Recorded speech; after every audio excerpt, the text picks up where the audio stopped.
আপনাদের নজরে পড়ে না মনে হয়? হ্যাঁ, এদের সাথে জান্নাতের কোনো সম্পর্ক আছে? আমার আলা হযরত বলে, নবীর শানে বিয়াদবিকারীরা গুস্তাখে রাসূল, তোদের সাথে জান্নাতের কি সম্পর্ক? দূর হই, কি হয়ে যা तुझसे और जन्नते से क्या मतलब, बातिलों दूरी हो। तुझसे और जन्नत से क्या मतलब, बातिलों दूरी हो।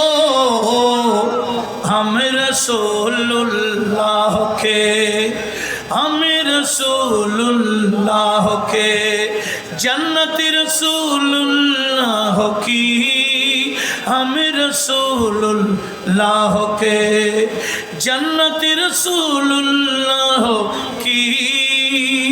একটু জোরে বলুন না সুবহানাল্লাহ। জান্নাত এটা সুন্নিদের জন্য, কোন মুনাফিক জান্নাতে যাওয়ার সুযোগ নাই। ইন্নাল মুনাফিকিনা ফিদ দারকিল আসফালি মিনান নার। মুনাফিকের ঠিকানা জান্নাত জাহান্নামের একেবারে নিচের তলা। কথা বলুন ঠিক কি না? আর মুনাফিকরা রশিদ বই বানায়, জান্নাতের টিকিট বলে। এরা নবীজি জান্নাতের শুভ সংবাদ দিলে এটা মানে না, এরা নিজেরা টিকিট দেয়। এরা ওলি মানে না, ওলির মাজার ভাঙ্গে, এদের নেতাকে জিন্দা ওলি বলে। কথা বলুন ঠিক কি না? এটার নাম ধোঁকাবাজ। এটার নাম কি? ধোঁকাবাজি। আর কয়দিন বলে বহুত দিন খাইউ আর না খাইউ। আমাদের অনেক দিন বাতিলের বিষয়ে সোচ্চার হওয়ার দরকার আছে কিনা? একটু জোরে বলেন, সোচ্চার হওয়ার দরকার আছে কিনা? এখানে রাজনৈতিক বিষয় নয়, এটা ইমানি বিষয়। কথা বলুন ঠিক না? আল্লাহ সবাইকে আকায়েদে আহলে সুন্নাতে মজবুত থাকার তৌফিক দিক। একটু বড় আওয়াজে বলুন না আমিন। আসুন, আমি কি বলছিলাম, আমার নবীজির কাছে কোনো অসম্পূর্ণতা আছে? নবীজিকে পরিপূর্ণ বানালেন কে? আল্লাহ। তাফসীর শিখালেন কে? আল্লাহ। সেখানে বই একটা লেখছে, বইয়ের নাম সিরাতুন নবী সংকলন। হয়তো আমাদের অনেক ভাইদের কাছে আছে, এটা বাংলা বই। বইয়ের নাম কি বললাম? সিরাতুন নবী সংকলন। বইয়ে লিখেছে একজন অধ্যাপক, উনি জেলখানায় মারা গেছে। উনি লিখেছেন, নবী এটা আমাদের মতো রক্তে মাংসে গড়া, দোষে গুণে ভরা। আপনারা মেনে নিয়েছেন? আমাদের যেভাবে রক্ত মাংস আছে, নবীরও রক্ত মাংস ছিল। আমাদের যেভাবে দোষ গুণ আছে, নবীরও দোষ গুণ ছিল। মেনে নিয়েছেন? কে মেনে নিয়েছেন? হাত তোলেন। না, এরকম থাকবে। অধিকাংশের মন আছে, মাশাআল্লাহ। আমি ধন্যবাদ জানাচ্ছি। মন আছে, ডবল লাইক দিলাম। একটু জোরে বলুন মারহাবা। কি বলছিলাম? মনোযোগ। আমার নবীজির কোনো দোষ আছে? নবীজির দোষ নাই, বিদায় তো নবীর নাম মুস্তাফা। আমাদের নবীর নাম কি? মুস্তাফা। অর্থ কি? যাকে বেছে নেওয়া হয়েছে। আমরা ভোট দিয়ে বেছে নিয়েছি আমার নবীকে। নবীকে বেছে নিয়েছেন কে?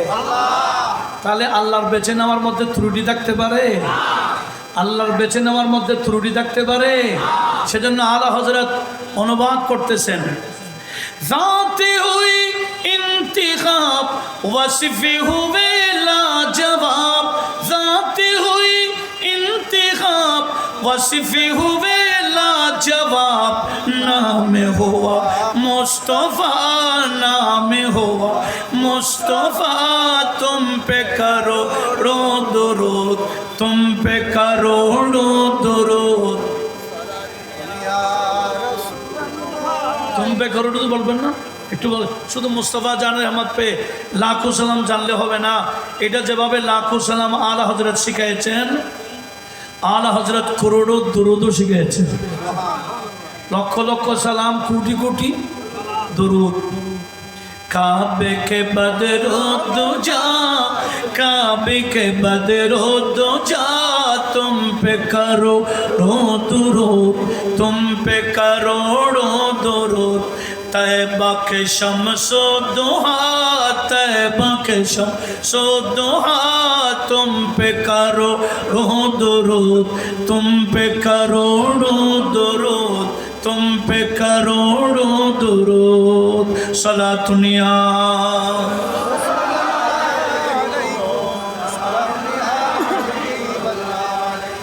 তাহলে যে বান্দা লিখেছেন নবী আমাদের মতো রক্তে মাংসের গড়া, দোষে গুণে ভরা, এটা কি ইমানদারের লেখা না বেঈমানের? এদের অনুসারী কি আর ইমানদার হবে? এরা এগুলা শিখায়। আল্লাহ সবাইকে হেফাজত করুক, আমিন বলেন। আমার আল্লাহ কি বললেন? ওয়াদ্দুহা, দোহা মানি যখন সূর্য উদিত হওয়ার পরে একেবারে আলোকিত হয়ে যায়, সেটার নাম দোহা। আল্লাহ দোহার শপথ নিলেন, ওয়াল্লাইলি, রাতের শপথ নিলেন। এখানে দোহার একটা জাহেরি অর্থ আছে আর একটা বাতিনি অর্থ আছে। আমরা জানি দোহা মানি দোহার সময়, লাইল মানি রাতের সময়। কিন্তু মুফাসসির কেরাম যাদেরকে আমার আল্লাহ এলমে মাওহুব দান করেছেন, বাতিনি জ্ঞান দিয়েছেন, এনারা বলে মূলত আমার আল্লাহ ওয়াদ্দুহা বলে বন্ধু নবীর নূরানি চেহারার শপথ নিয়েছেন। দোহার সময় যেভাবে আলোকিত হয়ে যায়, আমার নবীজি অন্ধকারে বের হলো, গোটা অন্ধকার আলো হয়ে যায়। আল্লামা সুয়ুতি খাসায়েসুল কুবরা তো নোট করেছেন, একদিন মা আয়েশা সিদ্দিকা সেলাই করছিলেন, ওনার হাত থেকে একটা সুই পড়ে গেছে, পাচ্ছিলেন না, মিটমিট আলো জ্বলছিল চেরাগ, এটা দিয়ে সুই দেখা যাচ্ছে না। কিন্তু যখনই আমার নবীজি প্রবেশ করলেন, মা আয়েশা সিদ্দিকা বললেন, নবীজি আমার কামরায় যখন ঢুকলেন, আমি দেখতে পেলাম আমার মিটমিট করে যে চেরাগ জ্বলছিল, এই চেরাগের আলোতে ওই সুই দেখা যাচ্ছিল না। কিন্তু নবীজি আমার এই কামরায় যখন ঢুকলেন, আমার নবীজি নূরানি শেকেলের নূরানি চেহারার আলোর মাধ্যমে আমি আয়েশার গোটা কামরা নূরে নূরানি হয়ে গেল। আল্লাহু আকবার।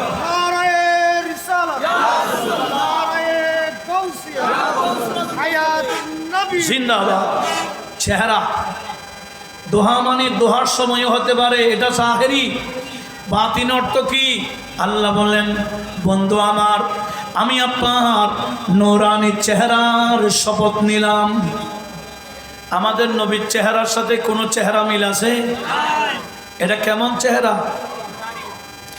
दोनों आलम में है दीशान नबी का चेहरा, दोनों आलम में है दीशान नबी का चेहरा, मज़हरे सूरह रहमान नबी का चेहरा, मज़हरे सूरह रहमान नबी का चेहरा।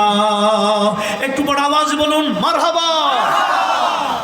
ওয়াদ্দুহা মানে কি? নবীজির নূরানি চেহারার শপথ। ওয়াল্লাইল মানে রাত, অন্ধকার কালো হয়। আল্লাহ বলেন, আপনার নূরানি চেহারার কালো কালো দাড়ি মোবারক, চুল মোবারকের, গেসু মোবারকের আমি শপথ নিলাম। একটু জোরে বলি। এখানে রাত বলতে এটা হচ্ছে জাহেরি অর্থ, একটা বাতিনি অর্থ আছে, এটা হচ্ছে নবীজির গেসু মোবারক, কালো কালো দাড়ি মোবারক, চুল মোবারকের শপথ নিলেন কে? আল্লাহ বললেন, বন্ধু আমার, আমি আপনার নূরানি চেহারার শপথ নিলাম, আপনার দাড়ি মোবারকের শপথ নিলাম। কি বলতেছি? ওয়াল্লাহি ইদা সাজা মা ওয়াদ্দাআকা রাব্বুকা ওয়া মা ক্বালা। আপনার রব আপনাকে ছেড়ে দেন নাই, আপনার রব আপনার উপর নারাজ হন নাই। জোরে বলুন। এটা কেন বললেন? নিশ্চয়ই কেউ এরকম কিছু বলেছে বেয়াদব নবীর সামনে কি করেছে? কি বলেছে জানেন? এক মহিলা আমার নবীকে এসে বলেছেন, ইয়া মুহাম্মাদু সাল্লাল্লাহু আলাইহি ওয়াসাল্লাম, নবীজির নাম ধরে বলছে, ইন্না শায়তানাকা কদ তারাকাকা। এই মোহাম্মদ সাল্লাল্লাহু আলাইহি ওয়াসাল্লাম, আপনার শয়তান তো আপনাকে ছেড়ে দিয়েছে। অর্থাৎ ওহী বন্ধ হয়ে গেছে। কি হয়ে গেছে? ওহী 3 বছর আসেন নাই। কেন? ওহী তো আসে প্রয়োজনে, সমস্যা হলে সমাধানের জন্য। কিন্তু আমার নবীজি শিয়াবে আবি তালেবের মধ্যে 3 বছর ছিলেন। ক বছর? নবীজির চাচা খাজা আবু তালেব সহ ওনার ফ্যামিলি সহ শিয়াবে আবি তালেবের মধ্যে মক্কা থেকে বাহিরে এই জনগণ থেকে আলাদাভাবে 3 বছর ছিলেন, আলাদা। সেজন্য কোরআনের কোনো দরকার হয় নাই, আয়াতের দরকার হয় নাই, কোনো প্রয়োজন হয় নাই। বিদায় আমার আল্লাহ আয়াত নাজিল করেন নাই। কিন্তু এই জালেম বিয়াদবরা বলে এই মুহাম্মাদের রব মুহাম্মদকে ছেড়ে দিয়েছে, মুহাম্মাদের উপর নারাজ হয়ে গেছে। উচ্চ আওয়াজে বলুন নাউজুবিল্লাহ। নবীর শানে বিয়াদবি করে বিয়াদবরা, আর উত্তর দিচ্ছেন কে? আল্লাহ। এখনো যদি কোরআন শরীফের আয়াত নাজিল হইতো, এই মুনাফিকদের শানও অনেক আয়াত অনেক আগে থেকে নাজিল হওয়া শুরু হইতো। কারণ নবীর শানে বিয়াদবি করলে জবাব দেয় কে? আল্লাহ। এরকম একটা দুটা সূরা না, বহু সূরা আমার আল্লাহ নাজিল করেছেন নবীজির শানকে বিরুদ্ধে যারা বলে এদের জবাবে। সূরা মুদ্দাসসির বলেন, সূরা দোহা বলেন, সূরা ইনশিরাহ বলেন, সূরা কাউসার বলেন, এভাবে বহু সূরা এবং বহু আয়াত, সূরা কলম সহ বহু আয়াত সূরা আমার আল্লাহ নাযিল করেছেন বিয়াদবের জবাব দিতে গিয়ে। একটু জোরে বলুন না সুবহানাল্লাহ। নবীজির শান বিয়াদবি করলে, নবীজির শানে বিয়াদবি করলে আমার আল্লাহ কি সহ্য হয়? সেজন্য আল্লাহর কুদরতি অন্তরে সহ্য হয় না। যাদের কলব নবীর প্রেম ভালোবাসা আছে, নবীর শানে বিয়াদবি করলে এরাও চুপ থাকতে পারে না। কথা বলুন ঠিক না? জবাব দেই। এই নবীর শানে কি বলেছেন? এ মুহাম্মাদের প্রভু ওনাকে ছেড়ে দিয়েছি, ওনার উপর নারাজ হয়ে গেছে। আমার আল্লাহ আয়াত নাযিল করে দিলেন, মা ওয়াদ্দাকা রাব্বুকা ওয়া মা ক্বালা। হে আমার বন্ধু, আপনার রব আপনাকে ছেড়েও দেন নাই, আপনার উপর নারাজ হন নাই। তারপরে কি? ওয়ালাল আখিরাতু খায়রুল লাকা মিনাল উলা। ইয়া রাসূলুল্লাহ, আপনি এদের কথাই টেনশন করিয়েন না। আমি আল্লাহ পাকই বলে দিলাম, ওয়ালাল আখিরাতু খায়রুল লাকা মিনাল উলা। আপনার একটা হায়াতে ওলা আছে, আরেকটার নাম হায়াতে আখিরা আছে। আপনার পরবর্তী জীবনটা আগের জীবনের চেয়েও যত দিন ঘুরবে, যত রাত ঘুরবে, যত বছর ঘুরবে, আপনার জন্য কল্যাণ হবে। কেন? আপনার উম্মতও বাড়তে যাবে, আপনার দরুদও বাড়বে, আপনার রিসালাতের স্লোগানও বাড়বে, আপনার নাতও বাড়বে, আপনার শানও বাড়বে, আপনার মিলাদের অনুষ্ঠানও বাড়বে। যত বছর ঘুরবে আপনি নবীর শান তত বাড়তে যাবে। বিদায় ওয়ালাল আখিরাতু খায়রুল লাকা মিনাল উলা। আপনার আগের জীবনের চেয়ে পরবর্তী যেটা জীবন আসতেছে এটা আপনার জন্য কল্যাণময় হবে। উচ্চ আওয়াজে বলুন। বছর ঘুরলে নবীর শান কমে না বাড়ে? আমাদের দেশে অনেকে বেদাত বেদাত শিরিক শিরিক বলে নবীর শান অফ করতে চায়। মিলাদুন নবীকে বেদাত বেদাত বলে বলে অফ করাইতে চাইছে। মিলাদুন নবী কি কমে না বাড়ে?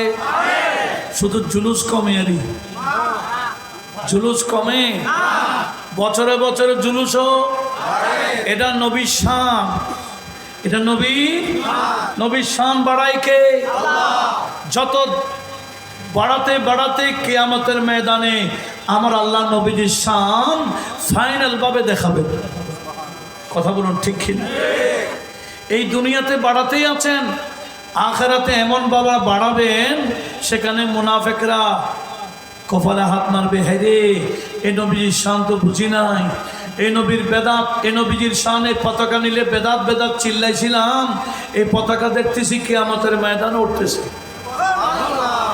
জুলুস জুলুস বেদাত বেদাত বলেছিলাম, জুলুস দিকে কিয়ামতের ময়দানও চলছে। কিয়ামতের ময়দানও জুলুস চলবে কিনা, পতাকা থাকবে কিনা, সেই পতাকার নিচে আমরাও থাকবো কিনা। আর যারা পতাকাকে নবীর শানের পতাকাকে বেদাত বেদাত বলেছিল, এরা কি নবীজির শানের পতাকার নিচে কিয়ামতের ময়দানে স্থান পাবে? কখনো। এভাবে দিন যত বাড়বে নবীজির জন্য কল্যাণ হবে। কেন? নবীজির উম্মতও বাড়বে, শানও বাড়বে। দরুদ শরীফও নবীজির প্রতি হাদিয়া তোহফাও বাড়াইতে থাকবে উম্মতেরা। কথা বলুন ঠিক কি না? সেজন্য আমার আল্লাহ বললেন, ইয়া রাসূলুল্লাহ ওয়ালাল আখিরাতু খায়রুল লাকা মিনাল উলা। আপনার উলা জিন্দেগি, প্রথম জিন্দেগির চেয়ে পরবর্তী জিন্দেগি আপনার জন্য কল্যাণ হবে। দুনিয়ার জিন্দেগি থেকে আখিরাতের জিন্দেগি আরো কল্যাণময় হবে। কেন?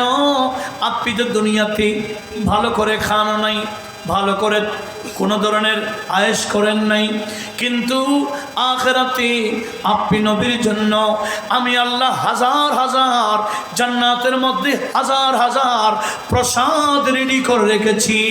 উচ্চ আওয়াজে বলুন সুবহানাল্লাহ।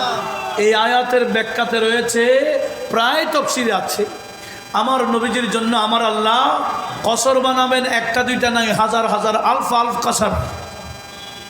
কসর মানে প্রসাদ, টাওয়ার। কি একটা দুইটা টাওয়ার থাকলে অহংকার করে। আর আল্লাহ বলেন, বন্ধু আমার, জান্নাতে আমি এমন জান্নাত আপনাকে দিব যেই জান্নাতের মধ্যে আপনার জন্য হাজার হাজার টাওয়ার থাকবে। একটু জোরে বলুন। কেন জানেন?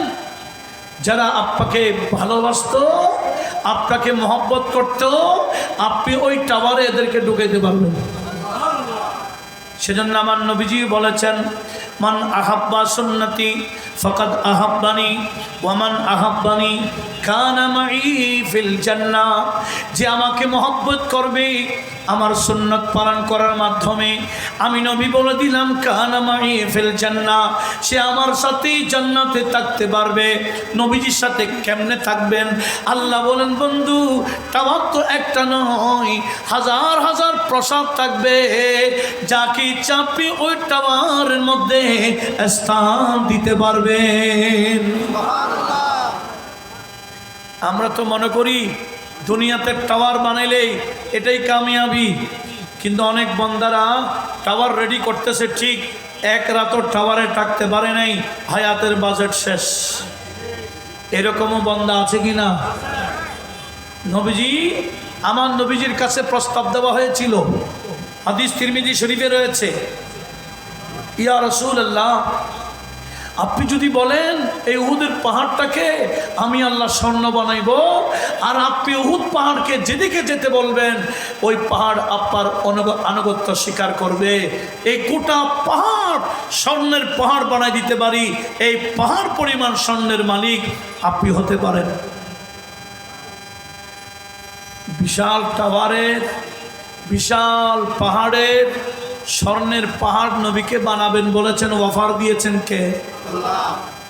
তো নবীজি বললেন, না না, ও আল্লাহ, দুনিয়ার সম্পদ আমি চাই না, আমি চাই ইন্নি আকুলু ইয়ামান ও আজউ ইয়ামান, একদিন আমি খাবো আর একদিন উপবাস থাকবো। যেদিন খাবো সেদিন শুকরিয়া আদায় করব, আর যেদিন উপবাস থাকব সেদিন ধৈর্য ধারণ করব। আমি আমার জীবনের মাধ্যমে প্র্যাকটিক্যালভাবে আমি আমার উম্মতকে শিক্ষা দিতে চাই। উচ্চ আওয়াজে বলুন। যে নবী প্রতিটা ওয়াক্তে ওয়াক্তে চাইলে জান্নাত থেকে খাবার নিয়ে নিয়ে খাইতে পারতেন, উনি অনেক সময় পেটে পাথর বেঁধেছেন। কথা বলুন ঠিক কিনা? কেন? উম্মতকে ধৈর্যের তালকিন করবার জন্য, ধৈর্যের শিক্ষা দেওয়ার জন্য। নবীজি চাইলে বিশাল বিশাল টাওয়ারে থাকতে পারতেন, কিন্তু আমার নবীজি চাটার মধ্যে ঘুমাইতেন। কোথায়? চাটাই মানি তখন গ্রামগঞ্জের মধ্যে এখনো আছে চাটাই, যে চাটার মধ্যে ঘুমাইলে